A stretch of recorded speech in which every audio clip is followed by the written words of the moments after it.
What's up, YTPC? This is DSG Pipe Smoker with another pipe smoking video, and today I've got a tobacco review, and the review for today is Briar Country Lawyer Fine Pipe Tobacco.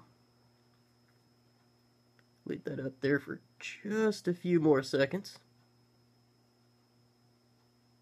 Okay. I need a thumb tag, that's why. So, Briar Country Lawyer. This is a cigar leaf blend with cigar leaf, black Cavendish, Orientals, Virginia, and dark fired Kentucky.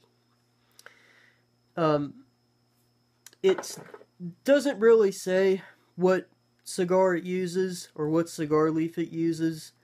I'm assuming based off of the flavor profile that I predominantly get from this blend that it's some form of Maduro. Because I'll get to the flavor profile later, but that's what I'm assuming, is that it's mostly a Maduro cigar that you're getting from this, and really, that's the predominant tobacco in this blend.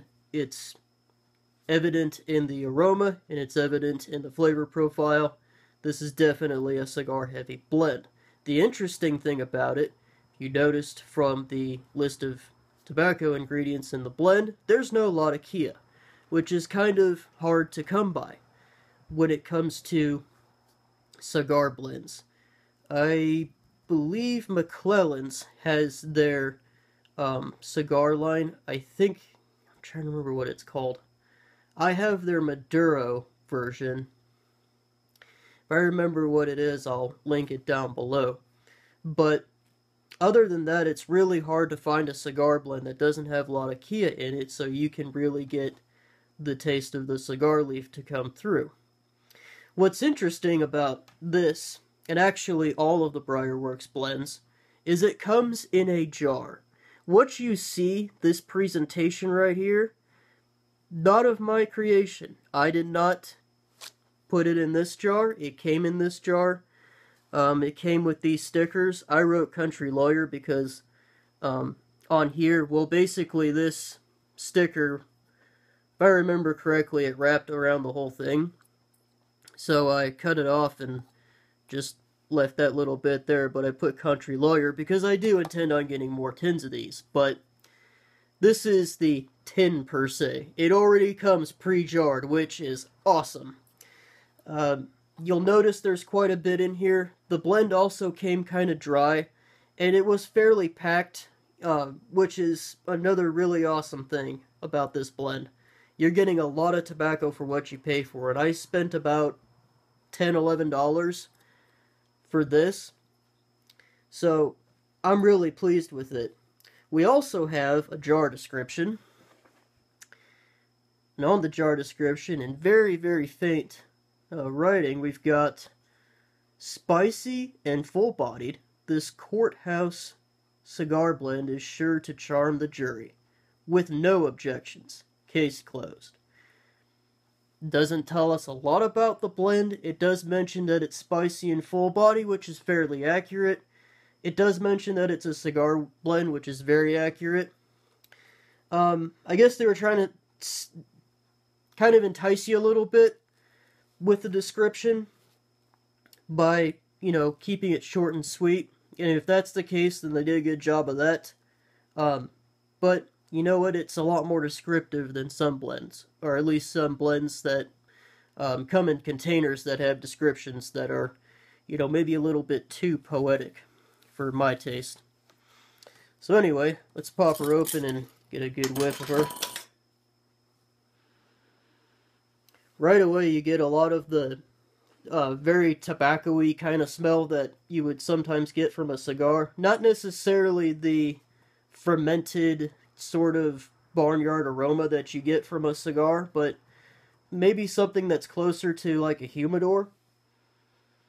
It's also very earthy, like a dry earth. And you can see, now, believe it or not, I did smoke about 5 or so bowls out of this, but you can hardly tell. It packs really well inside of this. And like I said, when I got this, it was filled absolutely to the brim, but you can see kind of the color there. A lot of brights. There's some darks in there too. That's probably the Dark Fire Kentucky. A lot of brown as well. The brown's probably the Maduro. Or at least what I would assume to be Maduro. But very nice presentation both in the tin and the tobacco. Let's get into the smoking mechanics. So, when I was first smoking this, it was too dry even for my taste. I noticed that it burned very rapidly. It was kind of a medium-bodied blend, but it built up and you could taste it a lot better as soon as you got to the bottom, which I kind of figured that meant that it was too dry. So I just, rehydrated it a little bit, and that's how I'm going to review this. I'm going to review it as if though it either came at the proper moisture content or you took the time to, rehydrate it. So, if you take the time to rehydrate it, it packs extremely well. You could see the ribbon cut that came with. There were some chunks, but it's, nothing that is really gonna bother it. Lights well, stays lit low, and it stays lit with very little or very few relights. I didn't really feel like I had to dump the ash on this blend very much. Some blends I kind of have to, because they come with such chunky, kind of loose cut cuts to their blend, so it makes the ash kind of thick. I like to leave as much of the ash in my pipes as I can, because it kind of does the same thing that ash on a cigar will do. It'll cool the ember, but you're still able to draw. And in the case of pipes, I have found that if I can keep the ash on it, when I get to the very bottom of the bowl, I can still light the bottom of the bowl without overheating the tobacco. But anyway, so like I said, lights well, packs well, stays lit well. All great things to consider for this blend. When properly hydrated from start to finish, it's a medium to full-bodied blend. It's got quite a bit of chewiness to the smoke. It's full-flavored, and the nick's noticeable. I would say it's about average. Kind of depends on the bowl you smoke it out of. Larger bowls are obviously going to create a much heavier nicotine hit, but out of your average bowl, especially out of the bowl that I think it smokes best in, that I like to smoke it out of, you're not going to get a huge nicotine hit from it, but you'll notice something.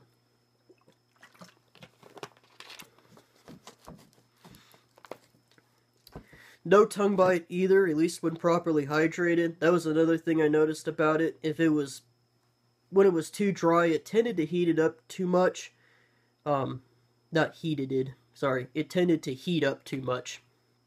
And that can sometimes cause, at least when I smoked it, it fried me a little bit, but nothing too severe. Properly hydrated so that the, ember can be controlled and the temperature inside of the chamber can be controlled, though. Didn't notice much for tongue bite, if any at all. So it was good there. As far as the pipes that this tobacco smokes well in, I've noticed great flavors out of a wider bowl and a taller bowl. Something like my 320 or the Savory pot that I have. Also, the Nording Freehand that I got does something similar to that because of how wide the bowl starts out. What does happen, though, is while you get more of the Dark Fire Kentucky and the sweetness from the Black Cavendish, I felt like the cigar element of it kind of backed off a little bit. It wasn't until I tried it in an average size bowl, in my conical bowls, that the cigar leaf really started to ramp up.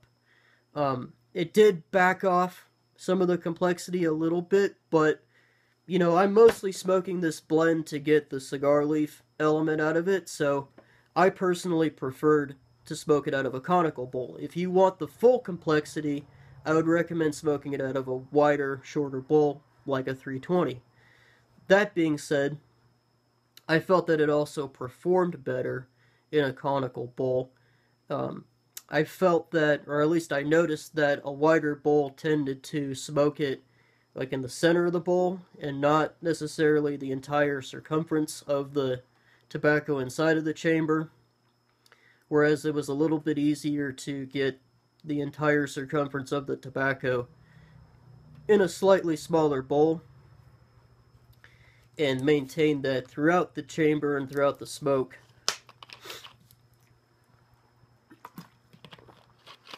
But smoking it in a conical bowl, for the first half, starting from the false light down to about half of the chamber, I got some leathery notes, the typical leather notes that you get from a cigar, like a semi-sweet cocoa, which is very indicative of Maduro, at least from what I've noticed.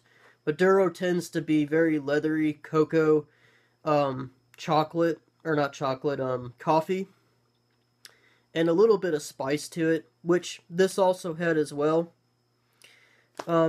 Occasionally, I would get like a sweetness in a dark-fired Kentucky, but it's fleeting at best, and it's not in every bowl. Again, if you want that kind of complexity out of this blend, I would recommend a wider bowl. I'm more after the cigar elements of it, so I enjoyed it out of a conical bowl. That being said, once I got to about the halfway point on this blend, the cocoa and the spiciness started to fade. The leather notes from it stay pretty much throughout the entire smoke, but the leather and the cocoa slowly got replaced with some more floral and earthy notes, probably from the Orientals. And that continued all the way down to the heel of the bowl, when you're pretty much just getting leather, floral, and the earthy notes, like I mentioned. So what are my recommendations for this tobacco? Well, if you love cigars, but you just can't afford them, this is an excellent choice. It's also a great crossover blend. You know, if you want to try a pipe and you're typically a cigar smoker, I could definitely see why you would want to try this, because you're going to get a lot of the smoking experiences that you would typically get out of a pipe, but you're not going to have to, you know, challenge yourself with the potential of a lot of tongue bite, or, you know, taste anything that might be off-putting, maybe, not for everybody, but for some people, such as Latakia, or dark-fired Kentucky, and vice versa. You know, if you're a pipe guy or pipe gal, and you want to give cigars a try, but you don't necessarily want to throw down $8 to $10 for a stick, like I said, this is about $10 or $12 for an entire 2-ounce tin, and we all know how much more, or how many more smokes you can get out of a tin, or a jar in this case, versus spending the same amount on one stick. So, those are all things to consider, and those are basically my recommendations. As far as my own personal take on it, I love this blend, and I'm going to order more of it. In fact, I'm probably going to order more of the Briar Works in general. Again, that's why I wrote Country Lawyer on the top here, because all it says is Briar Works, and I intend on getting more Briar Work products. So, with that being said, this has been DSG Pipe Smoker with another pipe smoking video. You guys have a good day.